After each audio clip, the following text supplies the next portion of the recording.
Bonjour à tous et bienvenue pour cette deuxième vidéo autour des règles du nouveau jeu de TGCM, Carnage.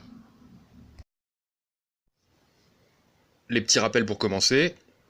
Un Safar, autrement dit toutes les figurines de Carnage, puisqu'elles habitent toutes sur le même continent, un Safar donc, va lancer autant de dés que la valeur de son niveau pour résoudre toutes les actions du jeu, notamment celles de combat, et il va choisir le meilleur ou celui de son choix.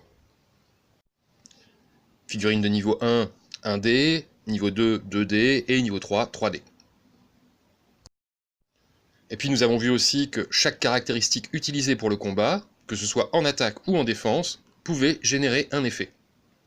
La vitesse permet de se déplacer de la moitié de son mouvement, la puissance ajoute 1 au dégât de l'action, l'agilité octroie une petite attaque gratuite, et la corpulence permet de repousser son adversaire. Et enfin, je vous avais dit dans la première vidéo que je pouvais choisir d'investir 1, 2 ou 3 PA en attaque ou en défense pour additionner à mon jet de dés 1, 2 ou 3 caractéristiques. Ce dernier point va se traduire tout simplement de cette manière.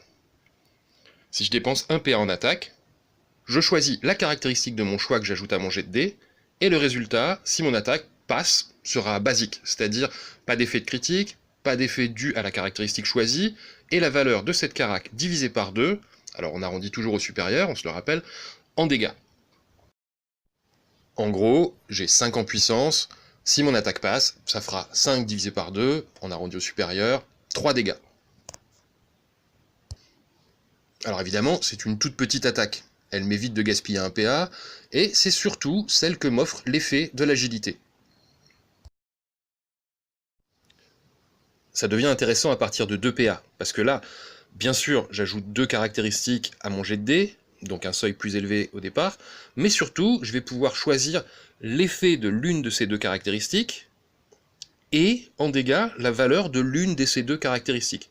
Ça peut être la même, pas de souci, si mon attaque passe, non seulement je fais mal, mais en plus, il y a un effet au choix. Par exemple, j'utilise V et P, V pour l'effet et P pour les dégâts. Ça passe, mon paladin recule de 2 toises, et inflige 5 dégâts au guerrier Kérops. À 3 PA, on commence les combos, parce que j'ai 3 caracs. Jamais plus de 2 fois la même, donc un seuil de base élevé, mais surtout, en cas de réussite, j'applique les dégâts et 2 effets. C'est assez énorme parce que ça me permet de doubler les effets ou de les combiner. Petit exemple, ici mon guerrier Kérops choisit V et C en effet, et C en dégâts. Il va envoyer mon paladin percuter le mur, mais il va le suivre, et tout ça en lui collant 5 dégâts au passage. Côté défense, eh bien on suit un peu la même mécanique. J'ai une autre opportunité, c'est de pouvoir défendre à 0 PA. Si je ne veux pas en dépenser, ou si j'ai déjà tout dépensé, je peux quand même tenter de parer un coup. Mais dans ce cas-là, j'ai juste mes dés pour y arriver. C'est pas grand-chose, mais je vous assure que ça peut vous sauver, des fois. Pour un PA, c'est déjà mieux, mais pas top. J'ajoute une carac à mon jet de dés, mais en cas de réussite, l'attaque sera juste défendue, pas d'effet, pas de dégâts non plus. Chose importante à noter, on doit toujours choisir en défense au moins l'une des caractéristiques utilisées par l'adversaire. En gros, s'il m'attaque rapidement, je dois réagir rapidement. Les choses sérieuses commencent à 2 PA en défense, parce que là, avec 2 caracs, si ma défense égale ou surpasse le seuil d'attaque de mon adversaire, je vais pouvoir décider de lui infliger des dégâts ou un effet. C'est-à-dire en gros que je peux directement choisir d'esquiver ou de contrer, j'utilise l'effet de V où j'applique les dégâts, mais je peux aussi le repousser ou gagner une attaque gratuite.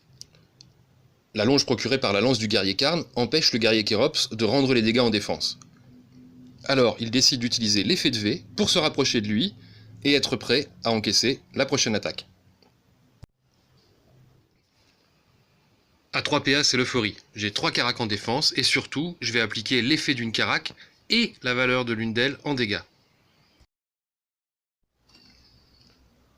Mon paladin réussit sa défense, il utilise P en dégâts et A en effet, donc 5 dégâts à cause de la valeur de P, et une attaque gratuite à suivre.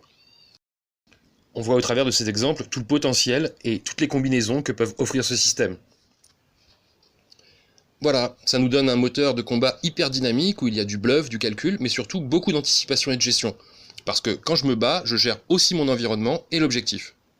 C'est tout pour l'instant, on se retrouve bientôt pour avancer encore un peu plus sur les règles de Carnage, et rappelez-vous d'ici là, la victoire est un choix.